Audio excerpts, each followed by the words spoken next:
This is the Sabbath School lesson for the second quarter, 2021.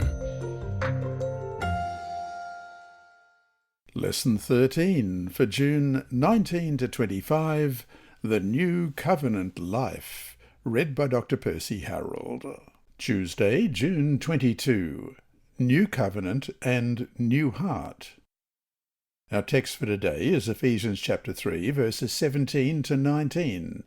That Christ may dwell in your hearts by faith, that ye, being rooted and grounded in love, may be able to comprehend with all saints what is the breadth and length and depth and height, and to know the love of Christ, which passeth understanding, that ye might be filled with all the fullness of God.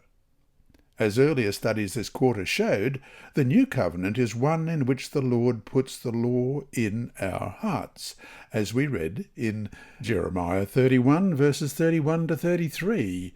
Behold, the days are coming, says the Lord, when I will make a new covenant with the house of Israel and with the house of Judah, not according to the covenant that I made with their fathers in the day that I took them by the hand to lead them out of the land of Egypt, my covenant which they broke, though I was a husband to them, says the Lord.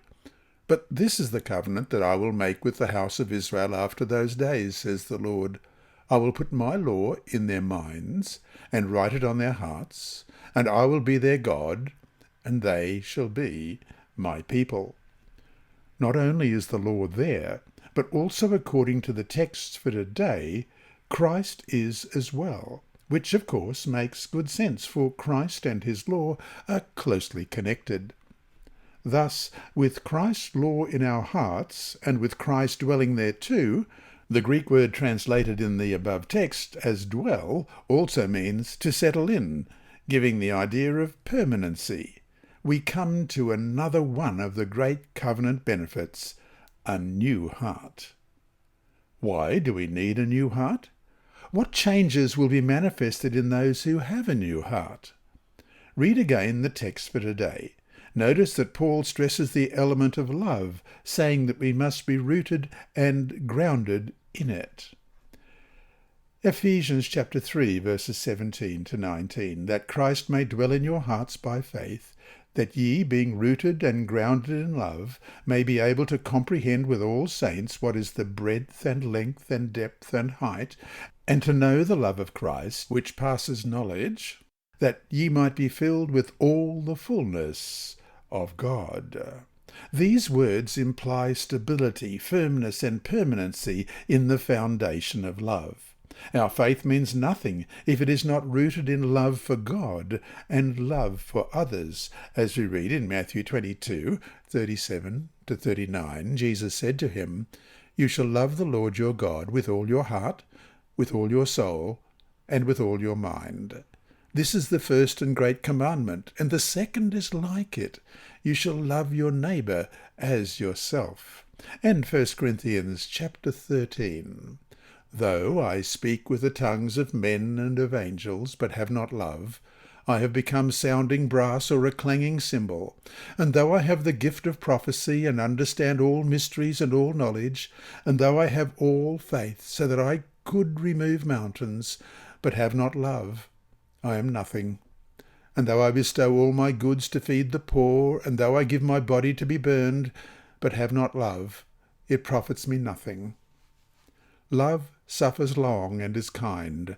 Love does not envy. Love does not parade itself, is not puffed up, does not behave rudely, does not seek its own, is not provoked, thinks no evil, does not rejoice in iniquity, but rejoices in the truth, bears all things, believes all things, hopes all things, endures all things. Love never fails. But whether there are prophecies, they will fail.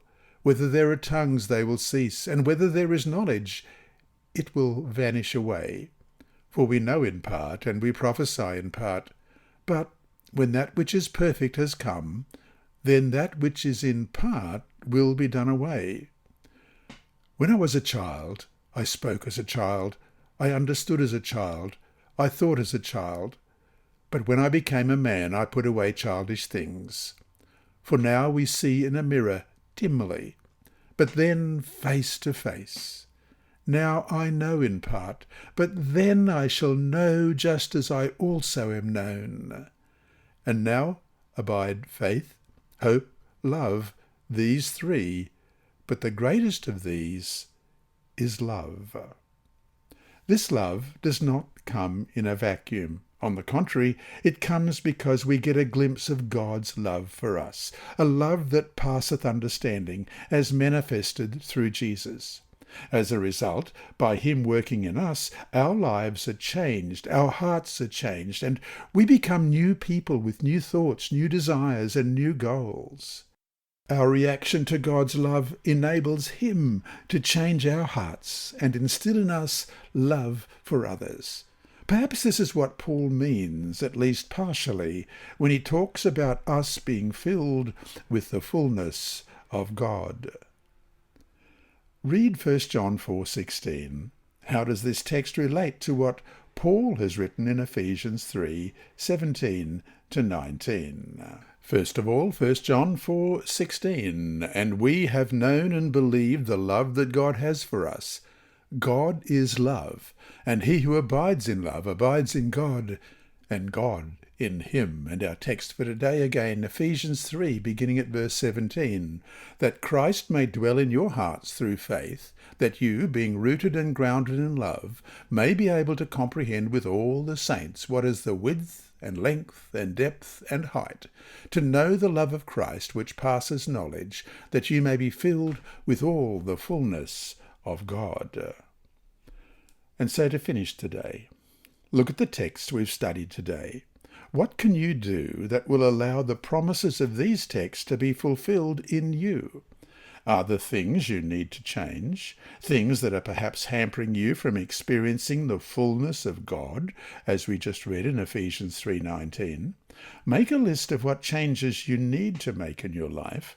Make one for yourself, and if you are comfortable, make one that you could share with the class. How can you help each other make necessary changes?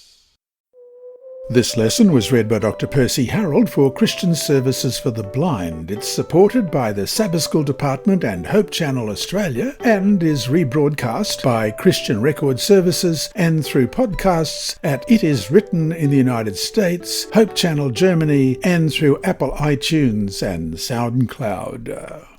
Remember, God is always faithful.